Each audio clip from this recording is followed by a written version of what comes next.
اس کو خرید نہیں سکتا۔ یہ جس طرح کسی چیز کی منڈی لگتی ہے، سبزی کی منڈی سبزی میں لگتی ہے، پھل کی منڈی ہوتی ہے، وہاں فروٹ بیچے جاتے ہیں، علم کی منڈی اللہ کے دربار میں لگتی ہے، علم کی منڈی اللہ کے بازار میں لگتی ہے۔ اس علم کی، اس موتی کی جو قیمت ادا کر سکتے ہیں وہ آپ کا رب ہے، وہ میرا رب ہے۔ رب کے علاوہ، اللہ کے علاوہ اس علم کی قیمت کوئی دنیا کے اندر ادا نہیں کر سکتا۔ امام اعظم ابو حنیفہ رحمۃ اللہ علیہ کا نام سنا ہوگا، اتنے بڑے امام گزرے ہیں، اور امام اعظم ابو حنیفہ رحمۃ اللہ علیہ اپنے اساتذہ کرام کے احترام میں، ان کے اساتذہ جب دنیا سے رخصت ہو گئے، دنیا سے چلے گئے، امام جب بھی اور اس سے پہلے بھی امام اعظم ابو حنیفہ رحمۃ اللہ علیہ جب سویا کرتے تھے تو جس طرف امام اعظم ابو حنیفہ کے استاد صاحب کا گھر ہوتا تھا، امام صاحب کبھی اس طرف اپنے پیر کر کے نہیں سویا کرتے تھے کہ میرے استاد صاحب کا گھر ادھر ہے، ادھر پیر نہ ہو جائے، کہیں ان کے گھر ان کی بے ادبی نہ ہو جائے۔ یہ ہوتا ہے استاد کا مقام۔ استاد ایک پھول ہوتا ہے، ایک باغیچہ ہوتا ہے، اور شاگرد جب اس کی خدمت کرتا ہے، اس کی بات مانتا ہے، اس کی باتوں پر عمل کرتا ہے، اس سے محبت الفت کرتا ہے، تو پھر وہ اس باغیچے سے خوشبو، وہ مہک سے، ایک مہک ہوتی ہے، اس سے وہ خوشبو اٹھاتا ہے، اس سے فائدہ اٹھاتا ہے۔ استاد سیڑھی ہوتی ہے، اور جب بچہ استاد کی باتوں کو مانتا ہے تو اس سیڑھی پر چڑھ کر منزل تک پہنچ جاتا ہے۔ علامہ اقبال نے فرمایا ہے، نوازوں سے نہ کتابوں سے علم آتا ہے، اپنے استادوں کی نگاہوں سے۔ مطلب کیا ہے اس کا؟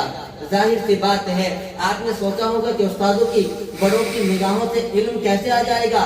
بڑے جب بات بولتے ہیں، بڑے جب بات کرتے ہیں، ان کی باتوں کو غور سے سننا، ان کی باتوں کو محبت سے سننا، دل میں عقیدت کے ساتھ سننا، یہ ہے وہ بات، یہ ہے شعر کا مطلب۔